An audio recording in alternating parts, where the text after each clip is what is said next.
you're gone, the sun won't. Bro, lapoy na natin si Ma'am Ganda. Okay, hello mga kaibigan, mga kauragon, ano? Kauragon, nakaya na kami, Daragang Magayon. Daragang, mga Bicolanong vlogger po kami. Okay, ako po ay Cam Norte. Ito ay po kayo dito sa Palar. Matagal na sir. Ano po ang probinsya ni ate? Ate, Jenny. Ilocos. Ay, kababayan. Ate, anong pangalan niya? Angel po. Ate Angel. Angel. Meron palang bumababa galing sa langit, ano, Angel? Ate Angel. Nilaglag sa langit. Ako po sa Rodel's TV, ako po si Kuya Rodel. Ate naman po, sila Sir TV. Anong pangalan ni Kuya? Rafi po. Ay, Sir Rafi. Good afternoon po. Demia. Ay, good afternoon ma'am. Sa inyong dalawa. I'm trying to live in the moment. We gotta live in the moment. Ay, ito na naman po kami. Still, kasama ko pa rin po ang vlogger kaibigang si Rodel's TV. La Suerte TV. Andito kami sa Palar para po magkandak na malilagong vlog po. Naniniwala ka ba na mayroong alam si Atty. Harry Roque sa scam na nangyayari sa Pogo? O siya ay kinuha ang abogado lamang po. Bro, pasok! Ayan po mga kaibigan, don't forget to like, share, comment, and subscribe po. Diretso na po tayo sa Video! video. Ito po ang Palar Integrated School. Ito po ang aming pagkakadaka ng Alisarbi dito sa dating Makati. Ngayon po ay Taguig na. Ayan. Ang daming tao rito. Dalawang ate rito habang naka-stationary pa dito. Ayan po mga kaibigan, mga kauragon, ano? Ate, kami po ay mga Bicolanong vlogger, ano? Ako po si Kuya Rodel and welcome sa Rodel's TV. Ito naman po, si Loser TV. Good afternoon po sa inyong dalawa. Ano po pangalan ni ate? Tim Bruce? Jenny. Ikaw ate? Ate Jenny, opo, pangalan ng asawa ko. Marlene. Matagal Marlene. po ba kayo dito sa Palar? Matagal na sir. Ano po ang probinsya ni ate? Ate Jenny. Ilocos. Ay, Ayan. kababayan. Si PBB. Aba, Ito, si ate, ano? Davao po. Davao. Kababayan. Aba, pero nung kasama kayo ha? Duterte, Marcos, abay, Okay. bakbakan yan. Ate, ikaw po ba sa tuwing lalabas ng bahay ay namumulalagian po ka? Oo naman sir. Oo naman. Kailangan yun. Kailangan nyo. Kailangan yan. Ate, ito kasi yung napili naming content dahil ito ay trending ngayon, ano? Sa social media at saka sa Congress at Senate. Congress at Senado. Karating na yan, no? Okay, ito po yung pinakatanong. Naniniwala pa kayo na merong alam si Atty. Harry Roque sa scam na nangyayari sa Pogo o siya ay kinuha lamang ng abogado ng Pogo? Ikaw muna ate. Oo sir, naniniwala po kami kasi sir. Oo. Bakit siya umattend doon kung wala siyang kinalaman doon? Pero yung po kasi pag-attend niya ay tinatawag lang siya. Kailangan nung tumawag dito, kailangan nung magpaliwanag. Kaya siya uma-attend. So, ano yung masasabi mo doon? Yan po kasi, ang nangyari kasi dyan, Oo. nahulihan daw yung bahay niya sa Benguet, di ba? Nahulihan ng dalawang Chinese na may kaos sa China. At Oo. yung raid naman dito sa Porac ba yun o sa Bamban na may mga dokumento pang nahuli sa kanya. Nahuli. Sa kanya din daw yun. Kaya siya, pinatawag siya sa hearing. Oh, yan. Okay. Ikaw naman ate, ano yung masasabi mo? Na. Siya kinuha lamang bang abogado o meron siyang alam?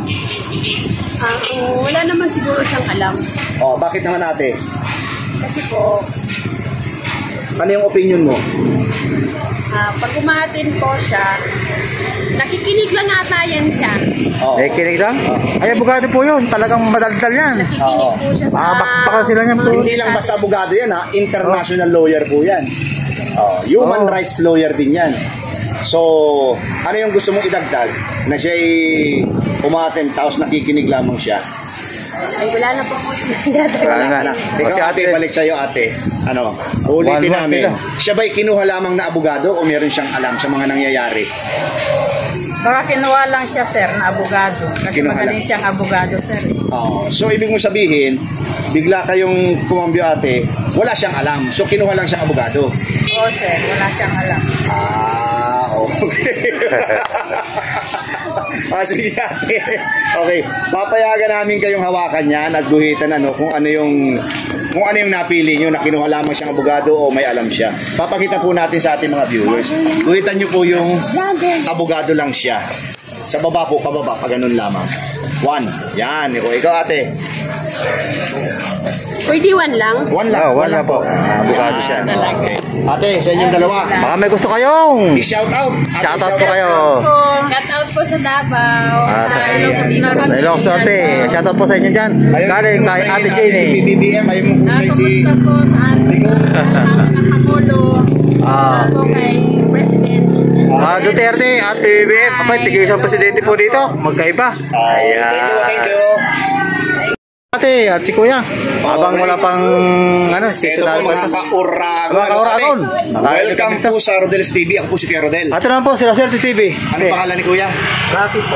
Ay, Sir Rafi. Good afternoon po. Demia. Ay, good afternoon ma'am. Sa inyong Matagal dalawa. na po kayo dito sa Palar? Matagal na po. Ito po bang Palar sa totoo lang ay dating Makati, ngayon Taguig na? Opo. Okay. Ito po. Ito yung very trending ngayon, kasi nakarating na ito sa Senado at saka sa lower house at saka sa social media, Ito yung pinakatanong namin. Naniniwala ba kayo na merong alam si Atty. Harry Roque sa scam na nangyayari sa Pogo o siya ay kinuhang abogado lamang ng Pogo? Ikaw muna, sir. May alam yan, siyempre. Bakit naman po nasabi mo may alam? May mga naipundar siyang ari-arian. Ay, talaga? Oo. Hindi ko alam yun. Ikaw naman, ate. Wala akong alam. Walang alam si, Wala kang alam. Wala kang alam o walang alam si Atty. Harry Hindi ko Roque? alam kung meron o wala. Undecided. Undecided. Undecided ka. Undecided. Oo. Ikaw, kuya, palibasa nasabi mo na may alam siya. Pero yun sa iba namin na interview, ang sinabi ay kinuha lamang siyang abogado. Ngayon, ano yung gusto mong idagdag? Dahil nasabi mo meron siyang alam. Siyempre kung kinuha siyang abogado, alam niya yung ipaglalaban. Alam niya na yung yung mangyayari. Pasikot-sikot, gano'n. Oo, siyempre. Oo. Hindi naman yan Ano? Hindi siya pipitsuging abogado? Siyempre. Ate, ikaw naman. Ano yung gusto mong idagdag? Dahil... Hindi kasi ako updated sa mga ganyan. Oo. Pero yung sa opinion mo lang, yung tingin mo lang. Oo. Ang alam ko, abogado lang siya. Abogado lang siya. Pogo. Magaling siyang abogado. Magaling siyang abogado. Hindi ko alam kung magaling siya kasi hindi naman ako talaga. Hindi ka naging kliyente. Magaling siyang abogado. Kaya nga kinuha siya ng Pogo.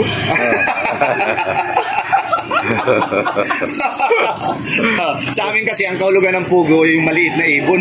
Pogo. Atikling. Ngayon magkaaway. Magkaaway yan. Sige kuya, papayagan namin kayong hawakan ito, Tapos Pagkuhitan po kaya. bibigyan ka namin ng pentel pen. Papakita natin sa mga viewers na talagang ang napili mo ay oo, may alam siya. May alam siya. Guhitan niyo po, parang kagaya lang nun. Number one. One lang, one. Ayan po. Para walang masabi. Ikaw ate. Si ate ay wala ka dito? Undecided ka? Ito ate, teka lang bro. Hindi, ano raw siya? Abogado lang daw siya. Sabi Abogado? natin. Ano maglagay ako Dito dyan? raw. Sige. Ano ilagay ko dyan? Guhit lang din. Guguhitan mo lang din po. Baka may gusto kayong Shout out na. Shoutout Sa mga kayo. probinsya. Shoutout sa mga viewers. kabilang Shout sa family ko dyan, sa Negros. sa mga taga-Negros, shoutout po sa inyo. Occidental. Ayan. Family Baldonado. Pamil Baldonado, shoutout po sa inyo. Pangasinan. Si Pangasinan po. Panggalato po yan, panggalato. Galing kay Sir Rafi. Mga taga Pangasinan. Saan po kayo sa Pangasinan? Bayambang. Taga Bayambang, shoutout po sa inyo. Galing sa kanya Negros Sir Rafi. Occidental. Negros Occidental, shoutout po sa inyo. Shout out po. Thank you very much po. Appreciate po sa inyong dalawa po. Okay po. Nakita lang tayo rito, isang kuya. Hello mga kaibigan, mga kauragon. Ito po, may nakita kami isang kuya. Kuya, mawalang galang na po. Ako po si brother. Hello mga kauragon, sige po. Welcome sa Rodel's TV. Dito naman po kuya, si Rosel TV kuya. Good Anong afternoon po pangalan sa po ni inyo. kuya? Kuya Arthur, Kuya Arthur. Good afternoon po. from Region 6. Region 6. Ano po talaga yung pinakabayan nyo? Hello. Rojas City. Rojas. Okay. Kuya, ito kasi napili naming content dahil ito yung very trending ngayon. Nakarating na ito sa Senado at saka nakarating na ito sa lower house. Actually, ongoing ang hearing. Naniniwala ka ba na mayroong alam si Atty. Harry Roque sa scam na nangyayari sa Pogo o siya ay kinuhang abogado lamang ng Pogo? Ano po yung opinion mo? Maaari kinuha siyang abogado lang o kaya humingi sa kanya ng opinion. Ng opinion. Ano po kaya yan kuya? Ang istorya kasi dyan, kaya napinatawag sa Kongreso, yung na-raid na kay Bahay niya. Buo. Oh, Tapos yung bahay niya si Benguet na ulihan ng dalawang Chinese. Benguet. Ano po yung masasabi niyo doon? Maaari tawag nito. Nagre-renta lang. Nagre-rent lang doon sa property nila na in-acquire ng kanyang mga kasosyo sa incorporator naman siya doon Oo. Okay. So ang ibig niyo pong sabihin, yung bahay na yun, hindi talaga kay Harry Roque yun. So parang korporasyon yun. Hindi Hindi niya personal yun. Ang pagka-dinig ko nun sa TV is tawag ito sa corporation. Corporation, okay. Ayun naman pong mga dokumento na nakuha na pag-aari niya dito sa Bamban. Wala akong alam doon na may nakuha na dokumento doon. At wala pa rin ako narinig sa tungkol sa news noon. So ano kaya yung lumuwas na yung bro? Ano, mga perma raw niya eh. May mga perma daw eh. Wala rin tayong Pag may alam to. pirma, depende sa Bukalo kasi siya eh. Depende sa Inabugaduhan niya, sa ebidensya. Oo. Kung may sapat na ebidensya, Dali. Yari talaga. Sabi siya, sama siya doon. Oo. Yun ang personal ko na opinion. Okay. Okay. Kuya, papayagan namin kayong hawakan ito, no? Tapos guhitan mo, bibigyan ka namin ng pentel pen. Ipapakita natin sa aming mga viewers, na siya ay kinuha lamang na abogado ng Pogo. Ito po yung pentel pen. Ito, kuya. Guhit pababa o Pababa lang po. Kagaya po niyan. Ayan na bro. Ayan si kuya. Okay, kuya. May gusto ka shoutout sa inyo kuya? Shoutout niyo po yung mga kababayan nyo. Ay, wala. Binabati ko lahat ng yung taga Region 6. Region 6. Ilonggo. Okay. Shoutout po sa inyo. Saka sana yung mga uragon sa Bicol. Shoutout po sa inyo. Galing kay kuya. Mabalos kuya, mabalos. Mabalos. Iniba mo kami sa imo. Bro, lapoy na natin si Ma'am Ganda. Okay, hello mga kaibigan, mga kauragon, Uragon, kaya na kami, Daraga Magayon. Daraga, mga Bicolanong vlogger po kami. Pastor. Okay, ako po ay Cam Norte, ito ay Cam Sur. Ngayon po, ito yung napili naming content. Ano pong pangalan ni ate? Joanna Marie. Makalaki Joanna dito sa Marie. Palar. Matagal na. Good afternoon Since po. birth o hindi? Since birth. Ano pong province? Mindanao po yung papa ko, yung mama ko po taga Masbate. So, Bicolano rin. Subong Bicol. Kaya palang isang approach ay pumayag na kagad si ate. Ate, ito yung napili naming content, dahil ito yung trending ngayon sa social media, then sa lahat ng TV network, So, naniniwala ka ba na merong alam si Atty. Harry Roque sa scam na nangyayari sa Pogo? O siya ay kinuhang abogado lamang ng Pogo? Abogado lang po. Bakit? Ano yung explanation mo?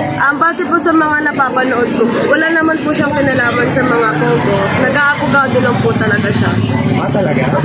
Oo. Bro, baka may follow-up question ka? Ayan naman sabi mo rin ko ate sa na-raid na dalawang Chinese na uli sa bahay niya sa Benguet at doon sa Bamban kay Mrs. Alice Goo na may nakakuha ng dokumento na may pirma ni Atty. Harry Roque. Naniniwala ka ba doon? Naniniwala ka ba ron? Hindi po talaga ako naniniwala. Bakit naman? Bakit naman? Base nga po sa nakita ko at napanood ko, abogado lang. So innocent talaga siya? Ayan, sige, wait. sige. Ito ate, papayagan ka namin guhitan niya, bibigyan ka namin ng pentel pen, Okay. Tapos, gagano na lang kami, papakita namin sa O kaya iharap niyo sa amin ate, habang ginuguhitan niyo. Ayan na bro. Ayan po. Ginuguhitan na ni Siya Ate Ganda. ay abogado lamang. Okay, Thank ate, you po. baka Baka meron may kang gustong i-shoutout. Shoutout eh. Shoutout po sa family ko, Kadaba family ko. Nasaan sila? Saan sila? Nasa bahay po. Nasa Sa bahay bahay, lang? sa bahay. Okay. So, ibig sabihin, may asawa ka na ate? Wala po. Dalaga ka. Okay. Pwede Okay. pong mag-apply. Ito ate. Ate! Good Okay, afternoon po. please. Hello mga kaibigan, mga kauragon, mga Bicolano po kami. Kaya naman kami sa Rong Manay Digdig. Cam Norte, Cam Sur. Ate, mawalang galang na po. Ako po si Kuya Rodel and welcome sa Ate naman Rodel's po, TV. si La Suerte TV, ate. Ano pangalan ni ate? Josephine. Ate Josephine, matagal na po ba kayo hindi sa Palar? Matagal na. Okay ate, ito yung napili naming content dahil trending po ito, Nakarating na ito sa... Senate at Congress. Ayan, Senate. lagi ako nanonood dyan. Okay, mabuti updated si ate. Ngayon ate, ito yung pinakatanong namin, Naniniwala ka ba na merong alam si Atty. Harry Roque sa scam na nangyayari sa Pogo o siya'y kinuhang abogado lamang? Naniniwala ko na may alam siya. At abogado Talaga po. Bakit po? Dahil nakikinig ako sa mga interview dun, mga Sa mga interview? sa mga Sa TV? sa TV, sa mga diskusyon nila ng Senado. Ano po yung masasabi mo doon? Sa mga base sa mga interview sa kanya? Na tama ang mga tinatanong sa kanya nga na may may siya doon, may connection siya doon. Sabi ng Pero gete. tama rin po ba yung sagot niya? Sa tingin ko hindi. Sinungaling. Bakit naman po? Siyempre, ko naman doon Makahalata mo. Naintindihan ko Ay, naman ang ang tanong ko naman te, ano masabi mo tungkol sa dalawang Chinese na nahuli sa bahay niya sa Baguio at yung mga dokumentong naray dito sa kay Alice Goo sa Bamban? ay totoo yun na sa kanyang bahay. Siguro kasi siya nakatira doon eh. Diba sabi niya, pag-resign niya daw sa ano, siya daw nakatira doon. Ibig sabihin, kanya yun. Oo. Pero bakit meron nga doon, ano, nagre-renta lang ba yun o talagang pinatira? Siguro baka pinatira niya lang, tinago niya lang kasi May kaso rin sa China yan. sila ni ano eh, ni Duterteng mga ano. So ikaw ay naniniwala na may alam. Protector. Ang pagkakalam ko parang silang mga protector sa Pugo. Kaya si ate, updated ko bro. Meron ka bang gustong idagdag, ate? Wala na. Wala na, okay, ate. Sana, Hawakan mo to. Sige po, tuloy nyo. Sana makulong ng mga nagkalaban sa presidente. Okay, sige ate. Ayan po. Papayagan ka namin, naguhitan yan, ano? Pakita natin sa ating mga viewers, bibigyan ka namin ng pentel pen para walang masabi. At yung iyong mga sinabi tungkol dyan sa aming content na yan ay mapapakinggan at mapapanood po nila yan. Yan. Ni Atty. Harry. Ayan. 6. 7 na. Ayan po. Ate, meron ka bang gustong? Shoutout! Shoutout, ate. Shoutout sa kay Presidente Marcos na mabait. Na sana mabigyan kami ng bahay. Mga 20 years na kami doon na nangungupahan sa sa Palar. Ayan. Gusto namin sana magkaroon din ng bahay para hindi na kami Mapanood to mangupahan. ni Presidente po. Okay, napapanood nyo po ba yung mga pinamimigay niya sa mga kondominium sa iba't ibang bahagi ng ano? Opo, yun nga. Nanonood po ako. Sabi Baka ko po nga meron sana dito, isa po ano? ako. Ayan po. Magpalista ka rin doon. Ayan po. Opo. Member kami po ng One Ayan po, Movement. sa One ating Movement. gobyerno, no, Member PBBM. po kami party Yan po list. yung panawagan Thank you ng po, isang iyong tagasunod dito sa Palar. Ayan po. Taguig City na po ito, di ba? Sir, Presidente, BBM po. Ito po. Member kami ng One. Ate. Nagagawa ka? Ano yung lang yan? Okay. Kami mo na-slice yun kasi baka ma-slice mo yung ano mo. Kamay. Okay, hello mga kauragon. Mga Oragon, mga ayun kami sa vlogger, ano? Raga. Magayon. Ate, ako po si Kuya Rodel and welcome sa Rodel's TV. Ito na po si La Suerte TV. Ano Ate, pangalan ni kaptero ate? po. Angel po. Ate, hindi po kaya Angel. na. Kaptero. Galing sa langit. Time. Dati ganyan din po ako kalaki. Okay. Ate, anong pangalan niya? Angel po. Ate Angel. Angel. Meron palang bumababa galing sa langit. Ano, yeah. Angel? Ate Angel. Nilaglag sa langit. Nalaglag. Nawala yung pakpak. Hindi, pinapalakas lang po namin ang loob mo. Ngayon, ito yung pinakatanong namin kasi trending ito sa social media at nakarating na ito sa lower house at saka sa Senado. Okay, meron itong hearing sa kasalukuyan. Pinakatanong, naniniwala ka ba na merong alam si Atty. Harry Roque sa scam na nangyayari sa Pogo o siya ay kinuwang abogado lamang? Naniniwala po ako na may alam po siya. Kasi po, sa pagka-abogado po kasi, bago nyo po kuhanin yung kaso, papag-aralan nyo po. Doon pa lang po, ang focus kasi ng tanong kung may alam siya. Ibig sabihin meron. Kasi kinuha siya, papag-aralan niya yung case na yun. Hindi po, kung ang tanong po kung ang nakalagay po dyan na tanong, kung bago pa lang yun, kung may alam na ba siya, siguro parang abogado lang siya. Pero nag-focus kasi yung tanong sa kung may alam siya. Hindi, follow up dun sa tanong. Kasi yung tanong dito, kung may alam siya sa scam na nangyayari sa Pogo. Di ba, tingnan mo, nandun yung scam. Meron. Kasi yung sagot mo, yun yung ika nga may alam siya sa pagka-abogado. Pero hindi mo napansin, merong scam na word. Kung may alam siya sa scam na nangyayari o ginagawa ng Pogo. Di ba merong scam? Meron. Halos lahat naman siguro ng mga nakaupo, meron. Okay. Ano naman nasabi mo sa na-raid sa Pinggit na bayan ni Atty. Roque na may dalawang Chinese na natagpuan doon at doon sa kay Alice Goo sa mayor ng Bamban. Mayor ng Ano po? Dokumento siya. May dokumento siyang nakita kasi ron, di ba, na may pirma siya. Ni-raid yung bahay sa Benguet, merong dalawang Chinese na illegal na nakapasok, doon daw nakatira. Ngayon dito naman sa Banban kay Alice Goo, mayor. Meron naman daw ni-raid yun, meron daw dokumento na kay Harry Roque. Ano yung masasabi mo doon? Totoo ba yun o hindi? Kung may ebidensya po Di ba po? Yun ang pinaka-importante kung may ebidensya. Kung may ebidensya po. Totoo. Kasi kung nagsabi lang naman na wala namang pinakita, ang kaso po may pinakita po. May pinakita. Okay. So meron ka bang gustong idagdag o wala na. Okay na yung mga sinabi mo? Wala na po. Okay, sige. Hawakan mo to, papayagan ka namin guhitan ha. Kagaya ng nakikita mo dyan. Bibigyan ka namin ng pentel pen. Ipakita natin sa ating mga viewers para walang masabi na ikaw ang gumuhit. Oo, may alam siya. Oo, may alam siya. Yeah. Tulungan nyo kami maghanap buhay, guys. Shoutout ka, te. Shoutout mo. Shoutout sa mama ko, ma. I love you. Asan ba siya? Ewan po yung mga. Ay, mama, ilali. Si Maanlit ni Mama. Ay, si ma'am, kapatid mo siya? Kapatid mo to? Mabalit po. Ba't napakaganda niya? Napag-iwanan mo po. Ang tali namin dito, dito sa aming pagkalawang content, naniniwala ka ba na mayroong alam si Atty. Roque sa scam na nangyayari sa Pogo siya o sa kinuha naman ng abogado? At oo, may alam, dalawa, at ang wala naman po siyang, abogado lang po siya ay may 6. Salamat po. Kasama pa rin po ang aking ibang vlogger, si Royals TV. Swerte TV. At nandito pa rin kami sa Panang, no? At ito pong aming vlog ngayon ay naniniwala ka ba na meron alam si Atty. Roque sa scam na nangyayari sa Pogo o siya ay kinuha lamang bilang abogado? Bro, pasok! Ayan po mga kaibigan, mga viewers, inyo pong napakinggan yung lahat ng aming in-interview dito sa aming pangalawang content. And don't forget to like, share, comment, and subscribe. And maraming salamat po. Kasuporta po sa aming munting channel. And God bless and salamat. Salamat po marami mga kauragon. That's it.